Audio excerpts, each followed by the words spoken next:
안녕하십니까. 2017년 5월 31일 부동산 시장의 아주 특별한 이야기, 부동산 별별 수다에 오신 여러분을 환영합니다. 자, 오늘 함께 나눌 주제는요, 부동산 시장 변화와 전망에 관련된 이야기를 한번 나눠볼 텐데요. 지금 부동산 시장의 움직임이 좀 심상치가 않습니다. 서울 아파트값 재건축 단지를 중심으로 1억 원씩 오르면서 과열 조짐을 보이고 있는데요. 32주 만에 최고치를 경신했습니다. 5월 30일 현재 거래 건수는 9,146건, 분양권 거래는 현재 1,046건인데요.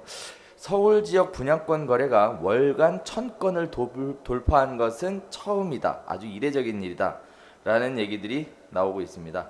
또 얼어붙을 것으로 예상됐던 청약 시장도 수만 명의 인파가 몰려들면서 뜨거운 관심을 받고 있는데요.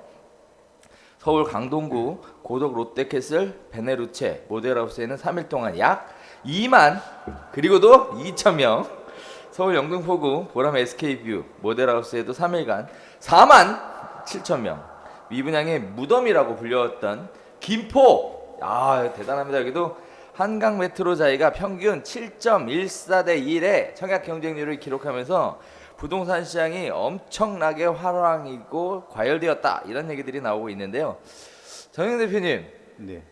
당장 이렇게 되면 좀 문제가 되는 거 아니에요? 저는 네. 제가 이제 98년 IPO 겪고 그다음에 김대중 정권에서 막 돈을 쏟아붓는 거 제가 목격했잖아요. 네네. 막 그 지하철 안에서도 막 카드 만들어주고, 그리고 이제 그 유동성 여파가 2002년도부터 터지기 시작했거든요. 네. 근데 왜 그 데자뷰가 이게 자꾸 떠오르죠? 그때랑 비슷한 느낌이 좀 드는데, 네. 근데 아마 제 느낌에는 어쩔 수 없이 그 DSR, DTI, LTV 이런 것들 다시 다 강화시키거나 이런 그때 당시 나타났던 각종 대출 규제라든가 분양권 전매 규제라든가 이런 것들이 다시 살아나지 않을까, 이런 생각이 좀 많이 드네요. 근데 DSR이 뭐예요? DSR은요, 네. 카메라예요. 카메라예요? 네. DSLR. DSLR? 네, 이게 이제 결국은 이제 네. 빚을 갚을 때, 빚을 또는 이제 낼 때, 예전에는 소득도 보고 그랬는데, 이 DSR은 결국은 그 자체를 돈을 줄 때 그 원금까지 상환하는 걸 넣어서 보겠다는 거니까. 부동산에 관련돼서 아직 잘 모르시는 분들을 위해 잠시 보험 말씀을 드리자면, DSR이라는 건 그 디지털 카메라가 아니고요. 방송 수준이 너무 재밌어. 자, 기존의 총 부채 상환 비율, 그래서 DTI라는 게 있었습니다. 이거는 소득 수준을 고려해서 상환 여력을 보겠다라는 건데요. 다시 얘기하면 대출을 받을 때 이 사람이 그 대출을 갚을 수 있는 능력이 있느냐, 이렇게 보겠다라는 건데, 물론 원리금 상환이냐, 분할 상환이냐, 무슨 고정 상환이냐, 이런 것들은 그 이후에 적용되는 부분이에요. 대출을 받을 때 이번에 논의되고 있는 DSR이라는 거는 기존에 갖고 있었던 총 부채까지 상환 능력에 포함을 시켜서 계산을 하겠다라는 얘기거든요.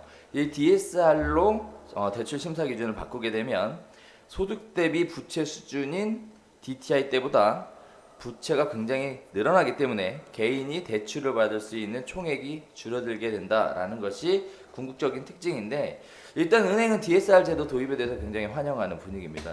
또 얘기 나오는 것들이 있죠. 그래서 현재 논의되고 있는 내용이 투기과열지구를 재지정하는 게 어떠냐라는 얘기가 있는데요. 2002년 8월 달에 처음 도입했던 투기과열지도가 사실 부동산 경기가 안 좋으면서 많이 해제가 됐었습니다. 국토교통부 장관이나 시도지사가 분양이 이루어지기 직전 2개월간 해당 지역에서 주택의 청약 경쟁률이 5대 1을 초과했거나 85제곱미터 이하 주택의 청약 경쟁률이 10대 1을 초과한 곳은 투기과열지구로 지정할 수 있다라는 게 주로 내용인데요. 지금 벌써 투기과열지구에 대한 카드들을 좀 이렇게 꺼내들고 있는 것 같아요. 근데 투기과열지구가 지정이 되면 무서운 거예요? 우리 강 소장님, 네. 어떻게 보세요? 투기과열지구가 분양권 딱 정리하면 분양권 전매 규제나 아니면 이제 그 명의 변경 재건축에서 이제 조합원 명의 변경 규정은 나중에 추가된 거고요. 처음에 나온 건 분양권 규제예요. 투기과열지구가 지정이 되면 분양권 전매가 금지가 된다. 네. 이런 얘기죠. 지금 이미 강남 4구, 그다음에 서울시 같은 경우는 이제 어디야? 1년 6개월 전매 제한 걸려 있잖아요. 현재는. 그러니까 그거 기간을 1년 6개월을 입주까지 금지 이런 식으로 투기과열지구 지정을 안 하더라도 주택 청약 조정 지역 해가지고 또 규제는 더 할 수 있는 거니. 이제 제가 사실은 이 고민이 요새 되게 있어요. 한번 같이 고민해봐 주세요. 그러니까 부동산 규제책이 나올 거예요. 나오겠죠. 규제책이 무조건 나와요. 나오는데 지금 뭐 DSR 조기 도입 내년부터 도입한다 그랬는데 조기 도입한다든가 아니면 뭐 주택 투기과열지구를 다시 재지정한다든가 하는 논의 얘기가 언론에서 나오는 것 자체가 결국은 뭐냐면 어떤 규제책을 어떻게 낼 거냐를 시장이 지금 보고 간 있는 보는 거야. 거죠. 예, 간 보는 것도 있지만 시장도 주시하고 있는 거예요. 어떤 대책을 낼 거냐 보고 있는 건데 고민이 뭐예요?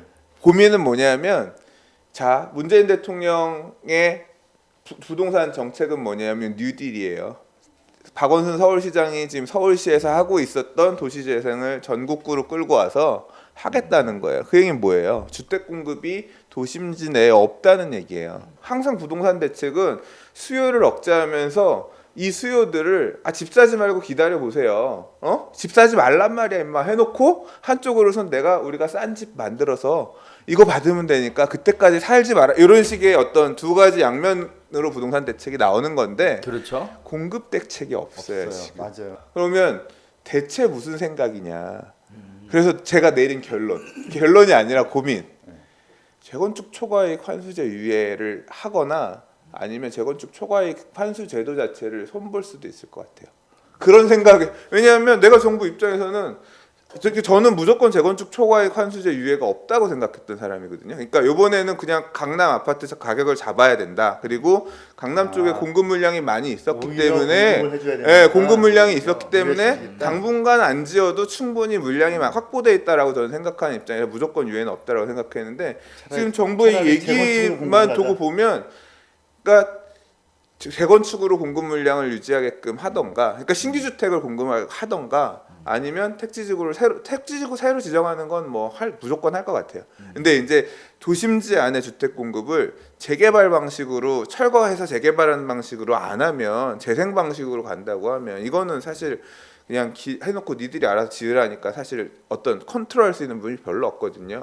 수요에 대한 것은 어떻게 조절을 들어가려고 하는데 공급에 대한 부분들은 대안이 없어요. 대안이 전혀 없다. 네, 전혀 없다. 그 부분들 때문에 뭔가 기존의 재건축을 통한 공급만이 어떻게 보면 하나의 기회일 수 있지 않겠냐. 그러니까 사실은 하나 더 있어요. 더 있는 게 보이는 게 있어요. 그러니까 뭐 지금 역세권 2030 청년주택 얘기하는 것처럼 고밀게 전 대표님 항상 말씀하셨던 용적률을 일반 상업까지 끌어올리고 일단 건물 많이 짓게 해서 부작용이 있어요. 그죠. 그거는 근데 용적률 건드리는 거는 함부로 해서는 안 되는 거예요. 사실은.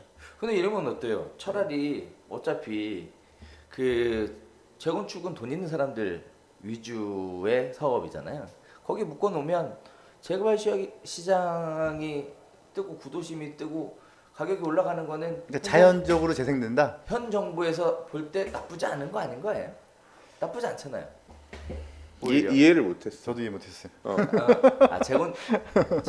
말씀드렸다시피 재건축을 초과이익 환수제를 유예를 해서 돈이 이리로 오게끔 하겠다. 네, 일부러 돈이 다시 그쪽으로 몰려가는 것보다 그게 또 부작용을 그냥 만들 수 있으니까.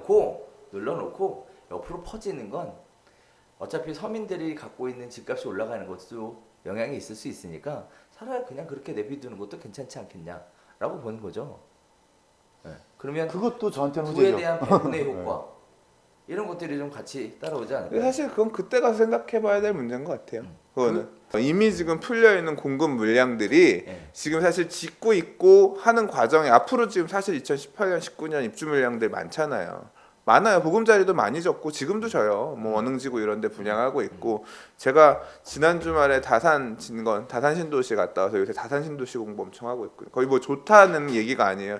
주변에 아는 사람이 분양을 받았는데 어떠냐 그래서 겸사겸사 공부하러 갔다 온 건데 보고 있는데 물량들이 없지는 않거든요. 그래서 이제 이런 부분들이 어느 정도 시장을 실제 이제 분양은 받았지만 사실은 집에서 서울의 다세대 주택에 열악하게 살고 있는데 내 새 집 가고 싶은데 새 아파트가 아직 입주하지 않은 상황인 거니까 충분히 그런 공급 물량이 어떤 시장에서 수요를 잠재워주는 시점까지 과열되는 수요를 억제하기 위한 것만으로 좀 버티는 형태로 그런 식으로 포지션을 잡을 수도 있겠다는 생각이 이 자리에서 얘기를 하니까 드네요. 저는 막 들었어 막. 자, 아무쪼록 부동산 시장이 굉장히 뜨겁게 달아오르는 가운데 부동산에 관련된 규제책 뭐 이런 것들이 슬슬 시장에 시그널로 나오고 있는 상황입니다. 아무래도 이런 부분들이 어떻게 향방을 결정지게 될지 관심을 좀 많이 가져보셔야 될 것 같은데요.